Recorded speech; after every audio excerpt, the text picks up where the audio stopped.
အားလုံးပဲမင်္ဂလာပါရှင်ရန်ကုန်ခေတ်သစ်သတင်းဌာနကနေထိပ်တန်းသတင်းများကိုတင်ဆက်ပေးသွားမှာဖြစ်ပါတယ်အခုပထမဆုံးတင်ဆက်ပေးမယ့်သတင်းကတော့လက်ဦးမှုရယူရဲဆိုတာအရေးကြီးပါတယ် KNU ကစကားစားနဲ့ DKBA ရဲ့ဖက်ဆက်စကန်စင်တာတစ်ခုကိုဝယ်သိမ်းပြီးနိုင်ငံတကာကိုလာကြည့်ကြပါလို့လူသိရှင်ကြားဖိတ်ကြားမှုဟာလက်ဦးမှုယူတာပါစကန်စင်တာတွေကိုအစအနမကျန်အောင်ဘုံကျဲချတာဟာတတိကံပစ္စည်းဖျောက်ပြမှုတာဖြစ်တယ်လို့ကဘာကအတန်ထွက်လာချိန် KNU ကစင်တာတစ်ခုလောက်ကိုပဲဝင်သိမ်းလိုက်ပြီးအထက်ကပစ္စည်းတွေအကုန်အစင်ကိုထိုင်းအပါဝင်အမေရိကန်စီအပ်လိုက်တာဟာစေအုပ်စုအတွက်အရှိုက်ထီတာပေါ့ဒါကြောင့်မင်းလက်ပံကနေရာတစ်ဝိုက်ကိုစစ်တပ်ကတဲကြီးမဲကြီးဖုံးကျဲနေတာပါထူးခြားတာကမင်းလက်ပံကဒီငွေလိမ်ကိုင်းကိုဝင်စီတော့ဖမ်းပြီးတဲ့တရုတ်နိုင်ငံသားတွေအများကြီးအဲ့မှာတောင်းတင်နေချိန်စေအုပ်စုကဘုံကျဲချနေတာကိုတရုတ်အစိုးရကဘာမှဝင်မပြောတဲ့ကိစ္စပါပဲသူနိုင်ငံသားတွေအပေါ်စစ်တပ်ကဘုံကျဲချနေတာကိုတရုတ်အစိုးရကရင်ကုန်နှုတ်ပိတ်နေတာမေကွန်းထုတ်စီရပါအခုဖမ်းမိတဲ့တရုတ်တွေနဲ့တကယ်လည်းအနိုင်ကျင့်ခံထားရတဲ့တရုတ်တွေကို KNU ကနိုင်ငံသားသတင်းတောက်တွေတကူတကခေါ်ပြီးအားပေးစကားပြောကကဘာကိုထုတ်လွှင့်စီပါတယ်ဒီတရုတ်နိုင်ငံသားတွေကလည်းကြုံရတဲ့အတိုင်းအိတ်ထုံဖာမောက်ပြောပြပါရယ်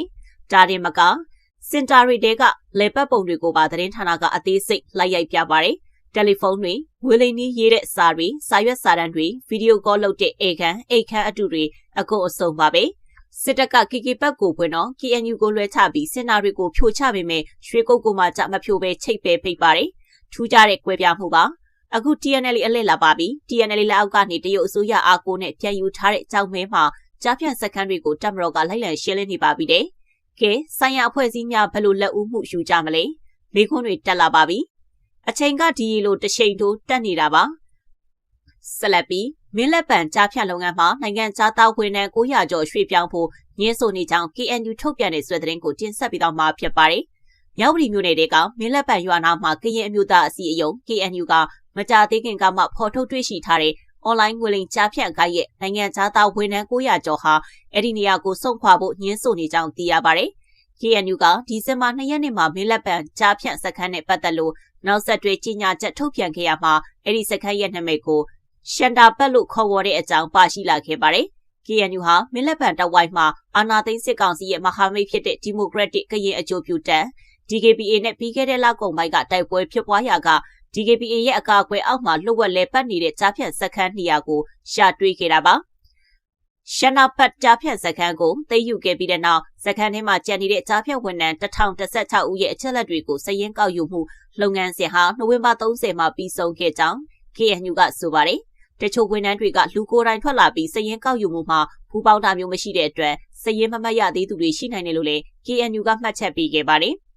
KNUC အချက်လက်တွေစည်ရင်းသွင်းခဲ့ပေမဲ့လည်းကြားဖြတ်လုပ်ငန်းဝင်းတွေကနေထွက်ခွာသွားဖို့ညှင်းဆန်နေသူ942ဦးရှိကြောင်းအဲ့ဒီထဲမှာကာဇက်စတန်အမျိုးသမီး2ဦးအင်ဒိုနီးရှားအမျိုးသမီး2ဦးထိုင်ဝမ်အမျိုးသမီး4ဦးဗီယက်နမ်အမျိုးသမီး4ဦးလာအိုအမျိုးသမီး2ဦးတို့ကလွဲပြီးကျန်တာအားလုံးကတရုတ်နိုင်ငံသားတွေဖြစ်တယ်လို့ KNU ကဖော်ပြထားပါတယ်စခန်းထဲကနေရွှေ့ပြောင်းထွက်ခွာလို့ကြောင်းဆန္ဒပြုသူ85ဦးကိုတော့နိုဝင်ဘာ30ရက်နေ့မှာပဲ KNU ကမြေကမ်းပြီးတနေရာစီပြောင်းရွှေ့နေရချထားပေးခဲ့တယ်လို့လည်းသိရပါတယ်။အဲဒီထဲမှာတရုတ်အမျိုးသမီး2ဦးနဲ့သူ့ရဲ့တစ်နှစ်အရွယ်သားငယ်တို့လည်းပါဝင်ခဲ့ပါတယ်။အဲဒီနေ့မှာပဲ KNU ဟာထိုင်းမြန်မာနယ်စပ်တောင်ရင်းမြစ်မှာ96နာရီကြာပိတ်မိနေခဲ့သူနိုင်ငံသား380အပါအဝင်လူပေါင်း382ဦးကိုထိုင်းအာဏာပိုင်တွေစီချောချောမောမောလွှဲပြောင်းပေးခဲ့တယ်လို့ဆိုပါတယ်။ဆန္ဒအလျောက်စခန်းမှာပဲဆက်ရှိနေပြီးထွက်ခွာသွားဖို့ညှင်းဆန်သူ900ကျော်အတွက်တော့ KNU ကနေရာထိုင်ခင်းနဲ့စားရေးတောက်ရေးကိစ္စတွေစီစဉ်ပေးထားရပါတယ်။အဲဒီကြားဖြတ်ဝန်ထမ်းတွေကဘာကြောင့်ရှန်နာပတ်တဲမှာပဲဆက်ပြီးနေထိုင်ခြင်းတလဲဆိုတာကိုတော့တိတိကျကျမသိရပါဘူး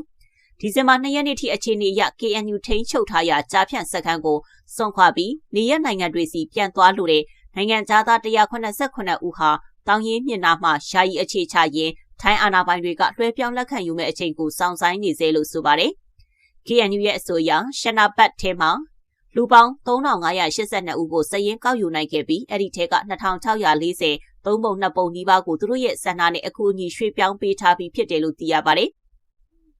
KNU ရဲ့ထုတ်ပြန်ချက်မှာတော့မင်းလက်ပံတဝိုက်အပါအဝင်မြောက်ပြည်မြို့ရဲ့တောင်ဘက်နေမြေတွေမှာတိုက်ပွဲတွေဆက်လက်ဖြစ်ပွားနေပြီးလုံခြုံရေးအခြေအနေကစိတ်မချရကြောင်းဖော်ပြထားပါတယ်။စစ်တပ်ဟာစစ်ကြောင်းတစ်ခုဖြန့်ပြီးမင်းလက်ပံစီချီတက်ဖို့စ조사နေတယ်လို့ရွာဘက်ကိုလည်းလက်နက်ကြီးတွေနဲ့ပစ်ခတ်နေတယ်လို့ဆိုပါတယ်။ဒါအပြင်ရွာတဝိုက်မှာလည်းလေကြောင်းတိုက်ခိုက်မှုတွေကိုစစ်တပ်ကတဲတဲမဲမဲလှုပ်ဆောင်နေတယ်လို့ KNU ထုတ်ပြန်ချက်မှာပါရှိခဲ့ပါတယ်။ နိုဝင်ဘာ30ရက်နေ့တုန်းကတောင်ရင်းမြစ်ကန်အနီးမှာစုဝေးနေတဲ့ကြားဖြတ်ဝန်ထမ်းတွေနာမှာ120မမမော်တာကြီးစံကြားရောက်ပောက်ကွဲခဲ့တယ်လို့ရှန်နာဘတ်ဝင်းတဲကိုလည်းလက်နက်ကြီးကြားရောက်ခဲ့တယ်လို့သိရပါတယ်။ဒါပေမဲ့ဒီဖြစ်စဉ်တွေမှာထိခိုက်ဒေကျေမှုတော့မရှိခဲ့ကြောင်း KNU ကအတည်ပြုပါတယ်။စစ်ရေးအခြေအနေတွေကပုံမိုဆိုးရွားလာတာကြောင့်ရှန်နာဘတ်ချန်ဝင်းထဲမှာဆက်ရှိနေတဲ့ကြားဖြတ်ဝန်ထမ်းတွေရဲ့လုံခြုံရေးကို KNU အနေနဲ့အပြည့်အဝအာမခံချက်ပေးဖို့ခက်ခဲလာတယ်လို့လည်းထုတ်ပြန်ချက်ကအတည်ပြုပါတယ်။